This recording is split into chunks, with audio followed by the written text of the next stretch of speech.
कल की क्लास में हमने बताया था आप लोगों को एल्किल हाइलाइडों की बनाने की विधियां। इन विधियों में कई विधि में सबसे पहले विधि बताई गई थी आप लोगों को किसको, एल्केनों के हैलोजनीकरण द्वारा। सबसे पहली विधि कौन सी बताई गई थी, एल्केनों के हैलोजनीकरण द्वारा। अब एल्केनों का जब हैलोजनीकरण कराया गया था तो हमने बताया था किसी भी एल्केन का, अच्छा इसी को औद्योगिक विधि कहते हैं। ये औद्योगिक स्तर का मतलब क्या, जब हमें एल्किल हैलाइडों का व्यापार करना हो, इतनी अधिक मात्रा में एल्किल हैलाइड बनाने हो कि उसको हम व्यापार कर सकें उसका, ठीक है।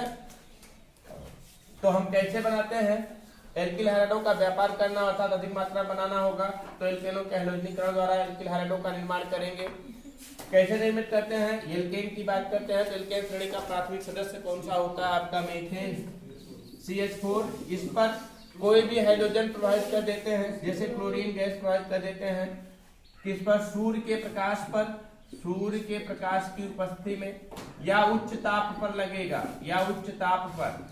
तो यहाँ पर हमने बताया था आपको क्या, क्लोरीन के एक परमाणु के द्वारा, क्लोरीन के दो परमाणु है ना, Cl2 बोले तो क्लोरीन के दो परमाणु है, तो क्लोरीन के एक परमाणु के द्वारा हाइड्रोजन का एक परमाणु यहाँ से क्या कर दिया जाएगा, विस्थापित कर दिया जाएगा। तो यहाँ बचेगा क्या, CH3 और उसका स्थान क्लोरीन ले लेगा, विस्थापित हुआ हाइड्रोजन क्लोरीन के साथ बना लेगा HCl। ये तो औद्योगिक विधि है, ये तो बनाया क्या गया आपका मेथिल क्लोराइड। लेकिन अगर हम हैलोजन की अधिक मात्रा रखते हैं, तो एक एक करके एक हाइड्रोजन परमाणु यहाँ से क्या होता जाता है, विस्थापित होता जाता है और मोनो हाइड्रोजन व्युत्पन्न, डाई हाइड्रोजन व्युत्पन्न, ट्राई हाइड्रोजन व्युत्पन्न, टेट्रा हाइड्रोजन व्युत्पन्न का निर्माण होता है। हमने रिएक्शन भी बताया था आप लोगों को किस तरीके से CH4 की क्रिया Cl2 के साथ करा दिया जाता है। तो यहाँ से क्या निकल, सूर्य के प्रकाश की उपस्थिति में यहाँ से क्या निकलता है, क्लोरीन के द्वारा एक हाइड्रोजन विस्थापित कर दिया जाएगा, हाइड्रोजन और दूसरा क्लोरीन बना लेगा क्या आपका HCl, और यहाँ पर बचेगा क्या CH3 और Cl बना लेगा CH3Cl। पुनः इसकी क्रिया किसके साथ करा देते हैं कि Cl2 के द्वारा पुनः दूसरा हाइड्रोजन विस्थापित कर दिया जाता है, यहाँ पर दूसरा हाइड्रोजन विस्थापित किया जाता है, हाइड्रोजन और एक क्लोरीन यहाँ से निकल जाएगा HCl और प्राप्त हो जाएगा क्या आपका CH2Cl2। पुनः तीसरा हाइड्रोजन विस्थापित कर दिया जाता है, यहाँ पर तीसरा हाइड्रोजन हटा दिया जाएगा, जब तीसरा हाइड्रोजन हटा दिया जाएगा निकल जाएगा क्या HCl और प्राप्त हो जाएगा CH3 और फिर Cl2 के साथ क्रिया कराएंगे तो चौथा वाला भी हाइड्रोजन विस्थापित कर दिया जाएगा, CCl4 की प्राप्ति हो जाएगी और प्राप्त होगा क्या आपका HCl। हमने बताया था इसको क्या कहते हैं, क्लोरोमेथेन, इसे कहा जाता है डाइक्लोरोमेथेन, इसे कहा जाता है ट्राइक्लोरोमेथेन, इसे कहा जाता है कार्बन टेट्राक्लोराइड, और ट्राइक्लोरोमेथेन को हमने बताया था इसे क्या कहते हैं, क्लोरोफॉर्म। इतना हमने पिछली क्लास में कल आप लोगों को बता दिया था। कल हमने इतना बता दिया था कि एल्केनों का हैलोजनीकरण से हम एल्किल हैलाइड का निर्माण करते हैं। अब हम पढ़ेंगे एल्कीनों के हाइड्रोजन हैलाइडों के योग द्वारा। एल्कीनों पर हाइड्रोजन हैलाइडों के योग से किसका निर्माण करेंगे, हम एल्किल हैलाइड का निर्माण करेंगे। देखिए एल्कीन कहते किसे हैं, हमने पिछले उससे पहले चर्चा किया था। एल्कीन किसे कहा जाता है, जहां पर कार्बन कार्बन डबल बॉन्ड उपस्थित हो, अर्थात कार्बन की एक वैलेंसी ऐसी हो, दो या दो से अधिक वैलेंसी, कार्बन की दो या दो से अधिक वैलेंसी ऐसी हो जो कि एक ही कार्बन परमाणु के द्वारा संतुष्ट हो, अर्थात कार्बन परमाणु के बीच में डबल बॉन्ड उपस्थित हो, कार्बन परमाणु के बीच में डबल बॉन्ड उपस्थित हो तो उसे क्या कहा जाता है, एल्कीन। और एल्कीनों का क्या करा देते हैं, हाइड्रोजन हैलाइडों का योग करा देते हैं। किसमें, एल्कीनों में। सेकंड नंबर बनाने की विधि देखिए कैसे बनाते हैं, एल्कीनों में किसका योग करा देते हैं, हाइड्रोजन हैलाइडों के योग द्वारा। ध्यान दीजिएगा, एल्कीनों में हाइड्रोजन हैलाइडों के योग द्वारा किसकी प्राप्ति करते हैं, एल्किल हैलाइड की प्राप्ति करते हैं। तो देखिए सबसे पहले दो चीज जानिए, एल्कीन तो जानते ही हैं, एल्कीन उसे कहा जाता है जहां पर कार्बन कार्बन डबल बॉन्ड उपस्थित होता है। एग्जांपल जैसे CH2 double bond CH2 ethylene, carbon carbon double bond उपस्थित है तो एल्कीन है। अब इस पर किसका योग करा देते हैं हम, हाइड्रोजन हैलाइड का योग करा देते हैं। अब बात आती है इस शब्द की, हाइड्रोजन हैलाइड किसे कहा जाता है, विशेष ध्यान दीजिएगा। हाइड्रोजन और हैलाइड का मतलब क्या, हैलोजन, बार बार हमने बताया हाइड्रोजन के साथ क्या जुड़ जाए, हाइड्रोजन जुड़ जाए, और हाइड्रोजनों को समानता प्रदर्शित किससे करते हैं, एक्स से। तो हाइड्रोजन हैलाइड का सामान्य फार्मूला क्या हो जाएगा, HX हो जाएगा कि नहीं। हाइड्रोजन हैलाइड का सामान्य जनरल फार्मूला क्या हो जाएगा, HX। और मतलब क्या, HBr या HI, ये सभी क्या होते हैं, हाइड्रोजन हैलाइड होते हैं। और एल्कीनों पर इसी का क्या करा दिया जाता है, योग करा दिया जाता है ना। जैसे एथिलीन है, इस पर किसका योग करा देते हैं हम, एथिलीन पर किसी एक हाइड्रोजन हैलाइड को। अब हाइड्रोजन हैलाइड समझ गए ना, हाइड्रोजन हैलाइड किसे कहेंगे, जब हाइड्रोजन के साथ हाइड्रोजन जुड़ता है तो क्या कहलाता है, हाइड्रोजन हैलाइड, HX कहलाता है। जैसे hydrogen chloride, hydrogen bromide, hydrogen iodide, ये सभी क्या होते हैं, हाइड्रोजन हैलाइड होते हैं। अब इस हाइड्रोजन हैलाइडों पर योग करा देते हैं कि एल्कीनों पर किसका योग करा देते हैं, हाइड्रोजन हैलाइडों का। अब हाइड्रोजन हैलाइड का मान लीजिए यहाँ पर HBr लेते हैं, तो कुछ नहीं होगा जी, HBr लेते हैं तो आपको पता होना चाहिए कि कार्बन कार्बन की डबल बॉन्ड है, और डबल बॉन्ड में एक सिग्मा होता है, दूसरा पाई। और आपको पता होना चाहिए कि पाई बंध सिग्मा बंध की अपेक्षा वीक होता है, पाई बंध सिग्मा बंध की अपेक्षा वीक होता है, जो कि लेटरल ओवरलैपिंग से बनता है। पाई बंध का निर्माण ऐसे होता है, लेटरल ओवरलैपिंग से, इस तरीके से बताया था हमने। पाई बंध का निर्माण ऐसे होता है, लेटरल ओवरलैपिंग से होता है। जबकि सिग्मा बंध का निर्माण कैसे होता है, अच्छी ओवरलैपिंग पर, इस तरीके से इस पर ओवरलैपिंग हो रहा है, तो यहाँ पर सिग्मा बंध बनता है। ये सिग्मा बंध होता है, ये कौन सा बंध होता है आपका, पाई बंध होता है। पाई बंध सिग्मा बंध की अपेक्षा वीक होता है, इसलिए कार्बन कार्बन परमाणु के बीच में देख रहे हैं डबल बॉन्ड है, डबल बॉन्ड में एक सिग्मा दूसरा पाई होता है। पाई बंध आसानी से टूट जाता है, और आसानी से जैसे ही टूट जाएगा तो एक वैलेंसी इसकी खाली हो जाती है, इस कार्बन की, एक वैलेंसी इस कार्बन की खाली हो जाती है। तो हाइड्रोजन जाकर के इस कार्बन के साथ और ब्रोमीन जाकर के इस कार्बन के साथ ऐड हो जाता है, जुड़ जाता है। तो बन जाएगा क्या आपका CH3 बॉन्ड CH2Br, बन गया कि नहीं, एल्किल हैलाइड बना कि नहीं। और कौन सा एल्किल हैलाइड बना, देखो C2H5Br, मतलब क्या बना आपका, एथिल ब्रोमाइड। क्या बना आपका, एथिल ब्रोमाइड बना, है कि नहीं, या ब्रोमो एथेन इसे कहेंगे, आईपीएसी नाम इसका ब्रोमो एथेन होगा। लेकिन ध्यान दीजिएगा, एल्किनों पर हाइड्रोजन हैलाइडों का योग समझ गए, लेकिन ध्यान दीजिएगा कभी कभी होता क्या है, असम्मित एल्कीनें होती है। असम्मित एल्कीनें किसे कहा जाता है, ये तो सम्मित एल्कीन है बेटा। सम्मित एल्कीन बोले तो क्या मतलब, सभी कार्बन परमाणु पर हाइड्रोजन परमाणु की संख्या क्या है, समान है, बराबर है। इस कार्बन परमाणु पर हाइड्रोजन परमाणु की संख्या 2 है, इस कार्बन परमाणु पर हाइड्रोजन परमाणु की संख्या 2 है, मतलब इसे सम्मित एल्कीन बोला जाता है। दूसरा होता है कौन सा, असम्मित एल्कीन। असम्मित एल्कीन उसे कहा जाता है जिस पर सभी कार्बन परमाणु पर हाइड्रोजन परमाणु की संख्या बराबर न हो। जैसे कि बात करते हैं आपका कौन सा, CH3 bond CH double bond CH2। अब देखिए बेटा, इस कार्बन परमाणु पर 3 हाइड्रोजन, इस कार्बन परमाणु पर 1 हाइड्रोजन, इस कार्बन परमाणु पर 2 हाइड्रोजन, तो किस प्रकार का एल्कीन है, असम्मित एल्कीन है। और असम्मित एल्कीनों पर हाइड्रोजन हैलाइडों का किसी भी हाइड्रोजन हैलाइड का योग करा दीजिए, HCl HBr है, चाहे किसी का योग करा देते हैं, जैसे HBr का योग करा देते हैं तो इसका योग कराते हैं, इसका योग की प्रक्रिया के लिए एक नियम बताया गया था, मार्कोनी-काप का नियम। एक्चुअल में इसका योग 2 तरीके से हो सकता है, एक्चुअल में इसका योग 2 तरीके से हो सकता है बेटा। एक तो क्या हो सकता है यहाँ पर, एक तो क्या हो सकता है यहाँ पर, हाइड्रोजन जाकर के डबल बॉन्ड यही है, यही टूटेगा, यही डबल बॉन्ड है, यही टूटेगा, और इसी दोनों कार्बन परमाणु पर ऐड होगा हाइड्रोजन और ब्रोमीन। एक बार क्या हो सकता है, हाइड्रोजन जाकर के इस पर ऐड हो जाए और ब्रोमीन जाकर के इस पर ऐड हो जाए, हाइड्रोजन जाकर के इस पर ऐड हो जाए, ब्रोमीन जाकर के इस पर ऐड हो जाए, मतलब बनेगा क्या आपका CH3 bond CH2 double bond CH2Br, बनेगा कि नहीं बनेगा। और दूसरा क्या हो सकता है, दूसरा क्या हो सकता है कि ब्रोमीन जाकर के इस पर ऐड हो जाए और हाइड्रोजन जाकर के इसका सिंगल बॉन्ड। दूसरा क्या हो सकता है आपका, दूसरा क्या हो सकता है, CH3 बॉन्ड CH पर जाकर के क्या ऐड हो जाए, ब्रोमीन, और हाइड्रोजन जाकर के CH2 पर ऐड हो जाए, मतलब बन क्या सकता है आपका CH3 bond CH bond CH3 और बॉन्ड क्या Br। अब बात आती है कि दोनों तो बन नहीं सकता है, इसको कहेंगे क्या हम, ब्रोमोप्रोपेन। क्या है ये, ब्रोमोप्रोपेन है, और ये क्या है आपका 2 ब्रोमोप्रोपेन है कि नहीं, 2 नंबर पर है बेटा, 2 ब्रोमोप्रोपेन है ना, 2 ब्रोमोप्रोपेन है, तो बनेगा एक ही, तो कहा हम दोनों रिएक्शन लिख रहे हैं, बनेगा तो एक ही बनेगा ना, एक ही बनेगा ना। लेकिन कौन सा बनेगा, इसका निर्धारण करने के लिए किसके नियम का प्रतिपादन किया गया, मार्कोनी-काप का नियम। दोनों तो बन नहीं सकता, या तो ये बनेगा या तो ये बनेगा, एक उत्पाद इसमें से क्या है, गलत है, एक अभिक्रिया इसकी क्या है, या तो ये गलत है या तो ये गलत है, एक गलत है, तो गलत कौन होगा, जो मार्कोनी-काप के नियम का अनुपालन नहीं करेगा। तो मार्कोनी का नियम कहते किसे हैं, इसको जानिए। आपको पता होना चाहिए कि हाइड्रोजन ब्रोमाइड में एक पॉजिटिव आवेशित है, एक ऋण आवेशित आवेशित है। कौन सा? HBr की बात करते हैं या HX की बात करते हैं, तो ये पॉजिटिव होता है और नेगेटिव वाला होता है। तो मार्कोनी के नियम में क्या बताया गया था? मार्कोनी के नियम में बताया गया था कि जब किसी असम्मित एल्कीनों पर हाइड्रोजन हाइलाइडों का योग कराया जाता है, हाइड्रोजन हाइलाइड बोले तो HBr या HX, हाइड्रोजन हाइलाइडों का योग कराया जाता है, तो हाइड्रोजन हाइलाइडों का अधिक ऋण विद्युतीय भाग, ध्यान से समझिएगा, अधिक ऋण विद्युतीय भाग, ये तो आपका धन विद्युतीय है, ये तो ऋण विद्युतीय, मतलब इसका पॉजिटिव है, इस पर पॉजिटिव, इस पर नेगेटिव। अधिक ऋण विद्युतीय भाग द्विग बंध बनाने वाले उस कार्बन परमाणु के साथ जुड़ता है जिस पर पहले से ही हाइड्रोजन परमाणु की संख्या न्यूनतम होती है। अब देखिए, बात करते हैं हाइड्रोजन ब्रोमाइड की। ध्यान समझिएगा, मार्कोनी का नियम बता रहे हैं। बात करते हैं किसकी? हाइड्रोजन ब्रोमाइड की। और हाइड्रोजन ब्रोमाइड पर अधिक ऋण विद्युतीय भाग ब्रोमीन है और धन विद्युतीय भाग क्या है?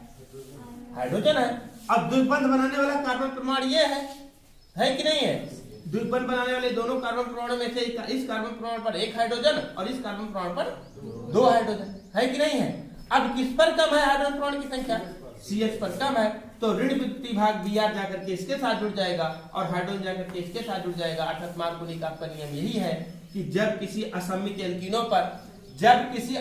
एल्कीनों पर हाइड्रोजन हाइलाइडों का योग कराया जाता है, तो हाइड्रोजन हाइलाइडों का अधिक ऋण विद्युतीय भाग द्विबंध बनाने वाले उस कार्बन परमाणु के साथ जुड़ता है जिस पर पहले से हाइड्रोजन परमाणु की संख्या न्यूनतम होती है, मतलब कम होती है। तो हाइड्रोजन जाकर के इसके साथ, ब्रोमीन अधिक ऋण विद्युतीय भाग है तो जाकर के CH के साथ जुड़ जाएगा। अर्थात हमारा ये उत्पाद क्या है? सही है। ये उत्पाद हमारा क्या है? गलत है। ये किसके अनुसार है? आपका मार्कोनी का नियमानुसार, मार्कोनी का नियमानुसार है ना, मार्कोनी का नियमानुसार। समझ गए कि नहीं? समझ गए कि नहीं? मतलब ये क्रिया हम लिखे इस तरीके से ना लिख करके इस क्रिया को हम डायरेक्ट ऐसे ही लिख दें। क्या? कैसे लिखे, कैसे प्राप्त करें? देखिए, अधिक ऋण विद्युतीय भाग ब्रोमीन है तो ब्रोमीन जाकर के इसके साथ जुड़ेगा, हाइड्रोजन जाकर के इसके साथ जुड़ जाएगा। अर्थात प्राप्त क्या हो जाएगा? CH3 bond CH bond CH3 और बांड Br, अर्थात क्या हो जाएगा? 2 ब्रोमो क्या? प्रोपेन का।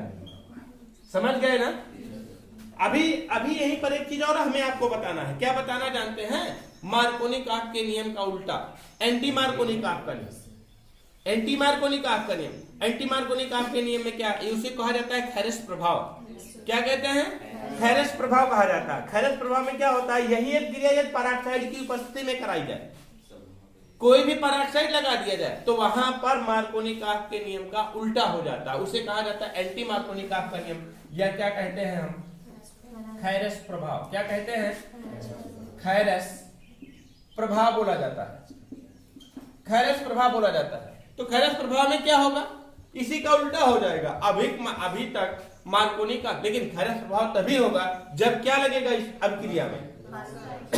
पराक्साइड लगा दिया जाए, कोई भी पराक्साइड लगा दिया जाए। तो पराक्साइड की उपस्थिति में असम्मित एल्कीनों पर हाइड्रोजन हाइलाइडों का योग मार्कोनी के नियम के विपरीत होता है। और इसी प्रभाव को कौन सा प्रभाव कहते हैं? खैरस प्रभाव कहते हैं। मतलब कि खैरस प्रभाव में क्या हो जाएगा आपका? देखिए, CH3 bond CH double bond CH2 plus HBr gives out. यहाँ पर लगा दिया जाए क्या? आपका पराक्साइड लगा दिया जाएगा। क्या लगा दिया जाए? पराक्साइड लगा दिया जाए। और जब पराक्साइड लगाया जाता है तो क्या होता है? यहाँ पर इसके उल्टा जुड़ता है। उल्टा का मतलब क्या जुड़ेगा? अधिक ऋण विद्युतीय भाग द्विबंध बनाने वाले उस कार्बन परमाणु के साथ जुड़ेगा जिस पर पहले से हाइड्रोजन परमाणु की संख्या अधिकतम होगी। खैरस प्रभाव में अधिकतम होगी, मतलब कि ब्रोमीन जाकर के इसके साथ जुड़ जाएगा और हाइड्रोजन जाकर के इसके साथ जुड़ जाएगा। मतलब बनेगा क्या आपका? फिर क्या बनेगा? CH3 bond CH2 single bond CH2 Br, लेकिन यह है क्या आपका? 1 ब्रोमोप्रोपेन या ब्रोमोप्रोपेन है ना, इसे कहेंगे क्या हम? ब्रोमोप्रोपेन। लेकिन ये एंटी मार्कोनी का नियम है। क्या है आपका? एंटी मार्कोनी का नियम, एंटी मार्कोनी का नियम, एंटी मार्कोनी का नियम का नियम। समझ गए कि नहीं समझे? समझ गए ना? मार्कोनी काफ का नियम, एंटी मार्कोनी काफ का नियम दोनों बता दिया गया, लेकिन एंटी मार्कोनी काफ का नियम वहां लगेगा जहां पर क्या क्रिया में क्या लगाया जाएगा, पराक्साइड। समझ गए ना? तो लिखिए एल्किनो में हाइड्रोजन हाइड्रो के योग द्वारा लिखिए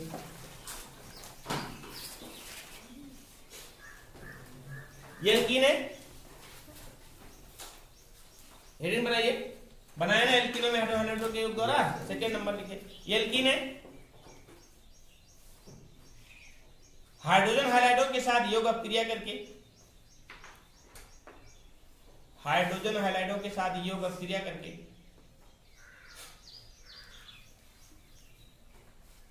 ये एल्किल हाइलाइट बनाती हैं।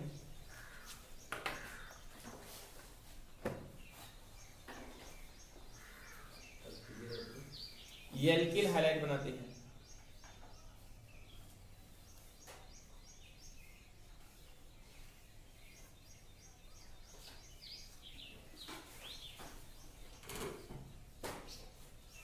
जैसे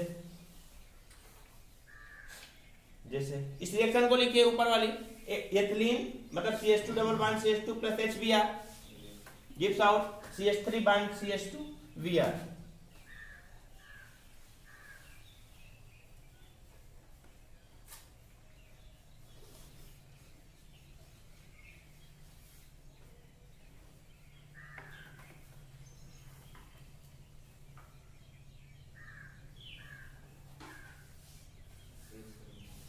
लिखे फर्स्ट रिएक्शन, लिखे नए लाइन लिखिए, असम्मित एल्कीनों पर,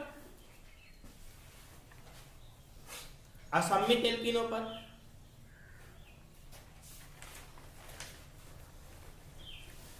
हाइड्रोजन हाइलाइडो का योग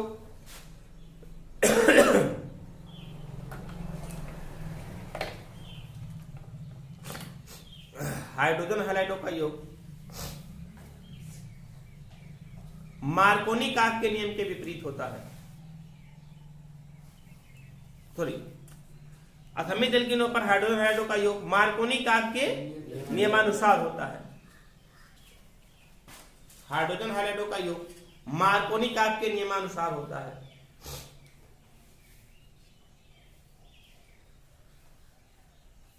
जो निम्न है,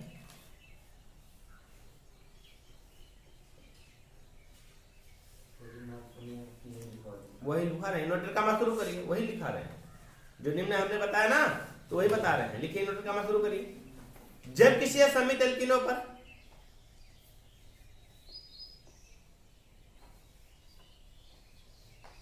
अलेवन में बताया गया था ये मार्कोनी काफ का नियम, ठीक है। जब किसी असम्मित एल्कीनों पर हाइड्रोजन हाइलाइडो का योग कराया जाता है तो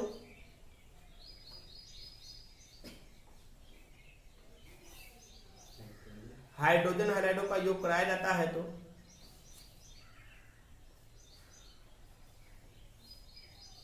हाइड्रोजन हाइलाइडो का अधिक ऋण विद्युतीय भाग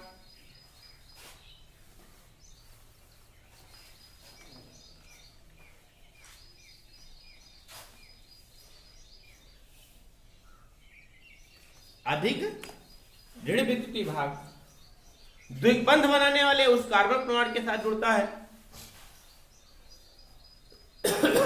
द्विबंध बनाने वाले उस कार्बन परमाणु के साथ जुड़ता है। अधिक ऋण विद्युतीय भाग द्विबंध बनाने वाले उस कार्बन परमाणु के साथ जुड़ता है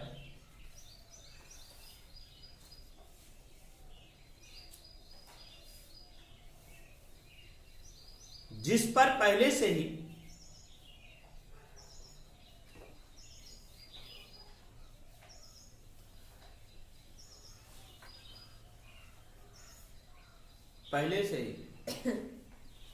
हाइड्रोजन परमाणुओं की संख्या क्या होती है?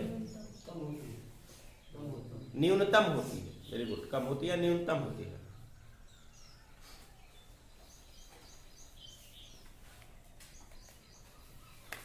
अच्छा, इसी को हम एक परिभाषित और कर सकते हैं। क्या कर सकते हैं? असमित एल्कीनों पर जब हाइड्रोजन हाइड्रो का योग कराया जाता है तो हाइड्रोजन हाइलाइडो का अधिक धन विद्युतीय भाग अधिक धन विद्युत भाग द्विबंध बनाने वाले उस कार्बन परमाणु के साथ जुड़ेगा जिस पर पहले से हाइड्रोजन परमाणु की संख्या क्या होगी, अधिकतम होगी। समझ सकते हैं कि नहीं? ये भी मार्कोनी का ही नियम है। अथवा करके लिख लीजिए, अथवा अथवा जब असमित एल्कीनों पर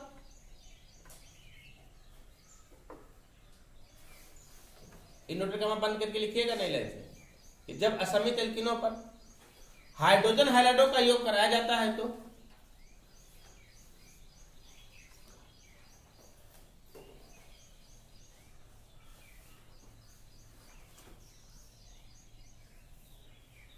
हाइड्रोजन हैलाइडों का योग कराया जाता है तो हाइड्रोजन हैलाइडों का अधिक धन विद्युतीय भाग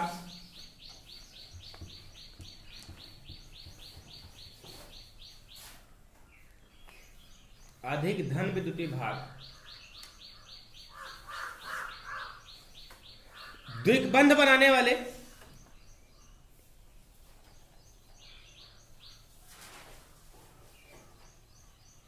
उस कार्बन परमाणु के साथ जुड़ता है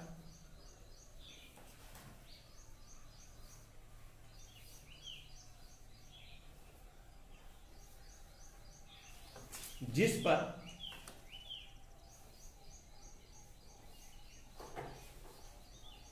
पहले से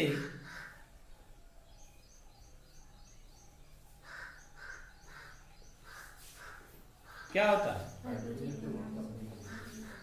हाइड्रोजन परमाणुओं की संख्या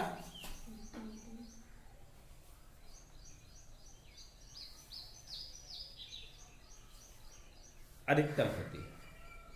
जैसे इसको नोट करिए, ये रिएक्शन नोट करिए तुरंत।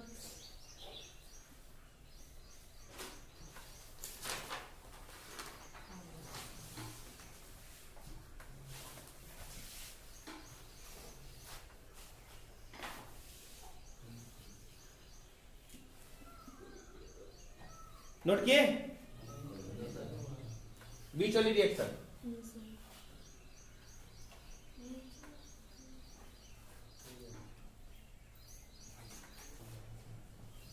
नोट किए,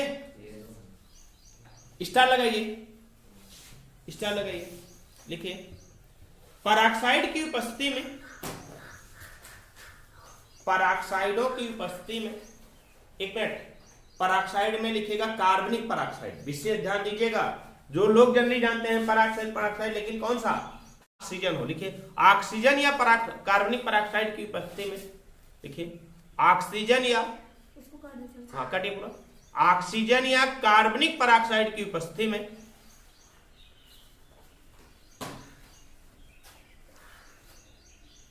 कार्बनिक पराक्साइड की उपस्थिति में असमित एल्कीनों पर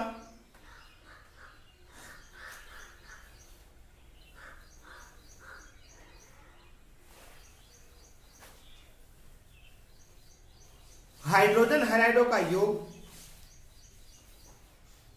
हाइड्रोजन हैलाइडों का योग मार्कोनी कारक के नियम के विपरीत होता है।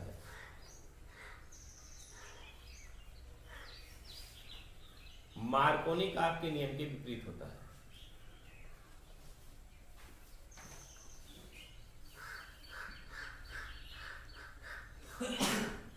जिसे क्या कहते हैं, एंटी मार्कोनी कारक का नियम,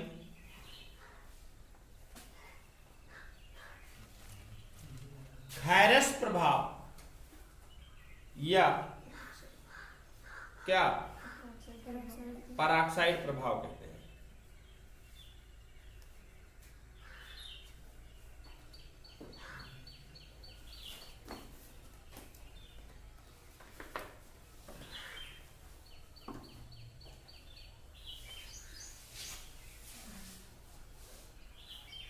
खैरस प्रभाव या पराक्साइड प्रभाव में लास्ट वाली रिएक्शन नोट करिए, ये वाली लास्ट वाली रिएक्शन नोट करिए।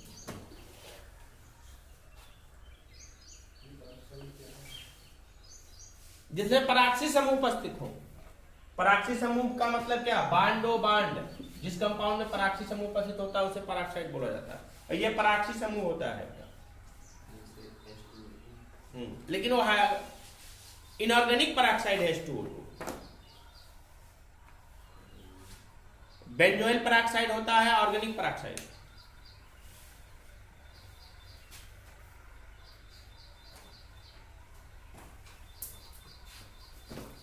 नोट किए? नोट किए? अगला लिखिए, बनाने की तीसरी विधि, एल्किल हैलाइडों के बनाने की तीसरी विधि। पीछे वाले नोट कर लिए? एल्किल हैलाइडों के बनाने की तीसरी विधि लिखिए, एल्कोहलों की हाइड्रोजन हैलाइडों से क्रिया द्वारा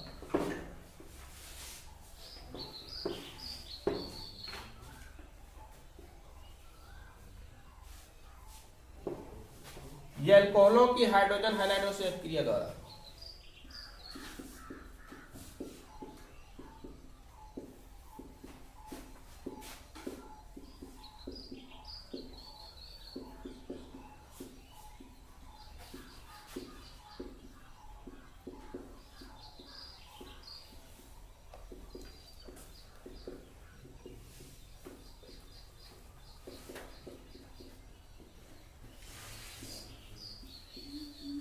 एल्कोहलों की किसके साथ क्रिया करा देते हैं?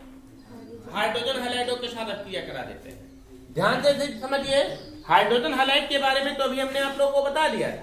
HX, where X is hydrogen element, fluorine, chlorine, bromine, iodine, but fluorine नहीं रखा जाता है इसमें। किसको? Chlorine, bromine, iodine. देखिए, और एल्कोहल बोले तो ROH। ROH को क्या कहा जाता है? एल्कोहल। कई बार बताया गया है। OH समूह जिसमें लगा हो एल्किल समूह के साथ, तो वहां पर एल्कोहल होता है। इसके क्रिया किसके साथ करा देते हैं? HX के साथ करा देते हैं। बहुत आसान सी रिएक्शन बन जाएगा। क्या आपका यहाँ पे H2O, H2O निकल जाएगा और प्राप्त क्या हो जाएगा? RH प्राप्त होगा, बन जाएगा क्या आपका? H2O। एग्जाम्पल देख लीजिए। अच्छा, ये क्रिया विभिन्न परिस्थितियों में होती है। जैसे एथिल कोल की क्रिया यदि हमें Cl के साथ करा देते हैं, C2H5OH की क्रिया Cl के साथ कराते हैं, तो यहाँ पर लगेगा क्या? निर्जल जिंक क्लोराइड, निर्जल ZnCl2 लगेगा। तो यहाँ से बन क्या जाएगा? OH और H बन जाएगा क्या आपका? H2O C2H5Cl प्राप्त हो जाएगा। C2H5Cl और प्लस क्या निकल जाएगा? H2O प्राप्त हो जाएगा, है ना? या एथिल अल्कोहल की बात करते हैं, C2H5OH की बात करते हैं, इसकी क्रिया HBr के साथ करा दें। जब HBr के साथ करा देते हैं, कुछ नहीं लगता है, विशेष रूप से हमें क्या करना पड़ता है? गर्म करना पड़ता है। सिर्फ गर्म कर देंगे तो क्या हो जाएगा आपका? H2O प्राप्त हो जाएगा क्या आपका? C2H5Br। इसका नाम क्या होगा? एथिल ब्रोमाइड, एथिल क्लोराइड या ब्रोमो एथेन। अगला देखिए, जैसे आपका है C2H5OH और इसकी क्रिया हम किसके साथ करा दें? HI के साथ करा दें। यहाँ भी सिर्फ क्या करना पड़ेगा हमें? गर्म ही करना पड़ेगा। तो यहाँ से निकल क्या जाएगा आपका? H2O और प्राप्त हो जाएगा C2H5I। प्राप्त हो जाएगा क्या? C2H5I और प्लस H2O। इसका नाम क्या होगा? एथिल आयोडाइड या आइडो एथिल। नाम तो सबका समझ रहे हो ना? समझ रहे हो ना? तो लेकिन ये अभिक्रिया विभिन्न परिस्थिति में हो रही है। जैसे यहाँ पर निर्जल ZnCl2 लगा, यहाँ पर क्या लगा आपका? ताप लगा, गर्म लगा। लिखिए, लिखिए, उचित परिस्थितियों में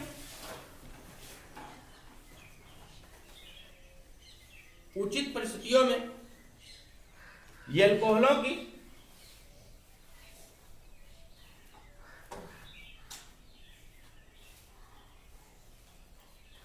हाइड्रोजन हैलाइडों से क्रिया द्वारा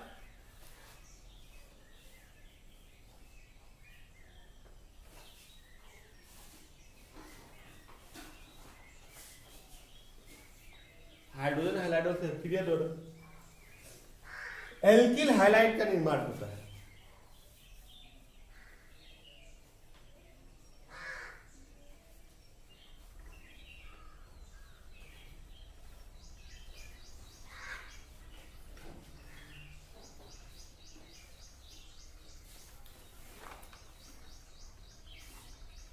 जैसे करके नोट कर लीजिए।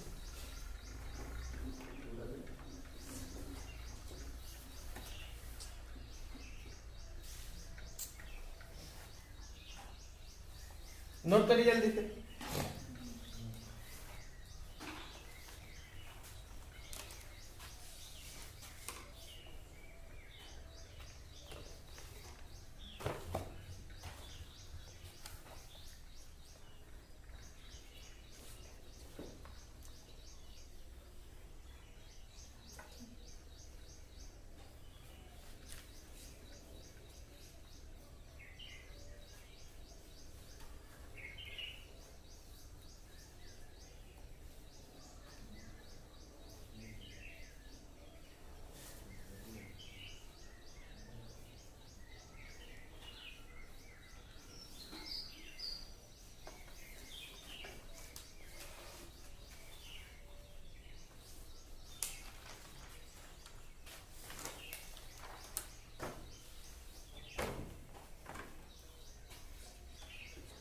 लिखे?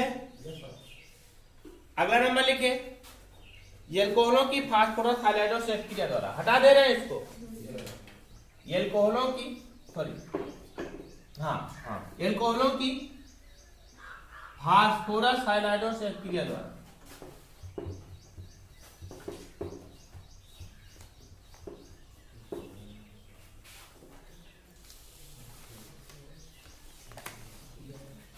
तीसरा नंबर देखिए क्या है आपका, चौथा है ना, एल्कोहलों की फास्फोरस हाइलाइडो से अभिक्रिया द्वारा। तो सबसे पहले आप इसको समझिए, एल्कोहल तो हमने बताया, एक नया शब्द आप लोगों के लिए आ गया क्या, फास्फोरस हाइलाइड। फास्फोरस जब किसके साथ जुड़ता है, हाइलोजनों के साथ जुड़ता है, हाइलाइड बोले तो हेलोजन, तो क्या कहलाता है आपका, फास्फोरस हाइलाइड कहलाता है। और फास्फोरस के दो हाइलाइड होते हैं बेटा, एक होता है क्या है आपका PH3 फास्फोरस ट्राई हाइलाइड, और होता है दूसरा कौन सा PX5 फास्फोरस पेंटा हाइलाइड। एग्जाम्पल देख लीजिए, जैसे PCl3 PBr3 है ना, इसी तरीके से PCl5 या PBr5, ये penta halide PBr5, phosphorus pentachloride, phosphorus pentabromide, phosphorus trichloride, phosphorus tribromide. समझ गए ना, ये सभी क्या है, फास्फोरस के हाइलाइड है। अब इन फास्फोरस के हाइलाइडों की क्रिया किसके साथ करा दिया जाए, एल्कोहल के साथ कराया जाए। जब फास्फोरस हाइलाइडों की क्रिया एल्कोहल के साथ कराई जाती है तो किसका निर्माण होता है, एल्किल हाइलाइड का निर्माण होता है। देख लीजिए किस तरीके से क्रिया होती है, जैसे देखो CH3 CH2OH, ये क्या आपका एथिल अल्कोहल के 3 अणु हैं, एथिल अल्कोहल के 3 अणु हैं, इसके क्रिया किसके साथ करा दिया जाता है, PCl3 के साथ क्रिया कराया जाता है। PCl3 बोले तो फास्फोरस ट्राइक्लोराइड, क्या नाम होगा इसका, फास्फोरस ट्राइक्लोराइड के साथ क्रिया होगी। तो जब फास्फोरस ट्राइक्लोराइड के साथ क्रिया होगी तो क्लोरीन के 3 परमाणु के द्वारा 3 OH समूह यहां से क्या कर दिया जाएगा, विस्थापित कर दिया जाएगा। क्लोरीन के 3 परमाणु के द्वारा 3 का तीनों OH समूह क्या कर दिया जाएगा, यहां से हटा दिया जाएगा, और प्राप्त क्या हो जाएगा 3CH3 फिर CH2Cl। और देखो बेटा 3 हाइड्रोजन निकला, 3 ऑक्सीजन निकला और एक फास्फोरस निकला, बन गया क्या आपका H3PO3 फास्फोरस। समझ आया ना। इसी तरीके से किसकी क्रिया, हम एथिल अल्कोहल की क्रिया किसके साथ करा दें, CH3 CH2OH की क्रिया किसके साथ करा दें, PCl5 के साथ करा दें, फास्फोरस पेंटाक्लोराइड के साथ करा दें। तो क्लोरीन के 1 परमाणु के द्वारा एक OH समूह यहां से विस्थापित कर दिया जाएगा। क्लोरीन के 1 परमाणु के द्वारा यहां से क्या विस्थापित कर दिया जाएगा, OH समूह विस्थापित कर दिया जाएगा, और प्राप्त क्या हो जाएगा आपका CH3 CH2Cl, है ना। और देखिए क्लोरीन के 5 परमाणु थे, 5 में से एक के द्वारा एक OH विस्थापित कर दिया गया, बचा कितना 4, और एक क्लोरीन और एक H यहाँ पे जो OH विस्थापित होगा एक क्लोरीन और एक H बना लेगा HCl। अब कितना बचा? 3 बचा ना, और एक ऑक्सीजन भी तो बचा है, और बनेगा क्या आपका POCl3 फास्फोरस ऑक्सीक्लोराइड या फास्फोरिल क्लोराइड। समझ रहे हैं रिएक्शन? जैसा समझ गए ना, तो फास्फोरस हैलाइडों की क्रिया अल्कोहलों के साथ कराने पर क्या प्राप्त होता है आपका? Alkyl halide. एल्किल हैलाइड में देखो यहाँ पर एथिल क्लोराइड प्राप्त हुआ, यहाँ पर भी एथिल क्लोराइड। तो लिखिए अल्कोहलों की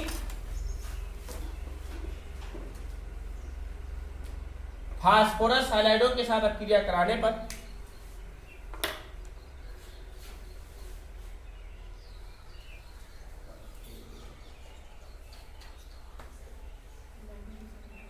क्रिया कराने पर ये एल्किल क्लोराइड बनते हैं।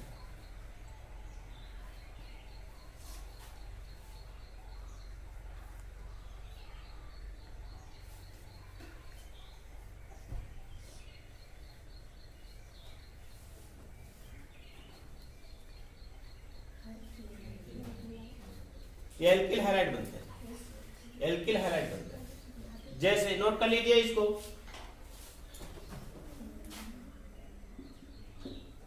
समझ गए ना रिएक्शन पूरा? ये बनाने की विधियों में बाकी कल बताएंगे, 2-3 विधियां और बची हुई हैं जो कि तीनों नाम से क्रियाएं हैं, इंपॉर्टेंट क्रियाएं हैं जो कि कल बताया जाएगा।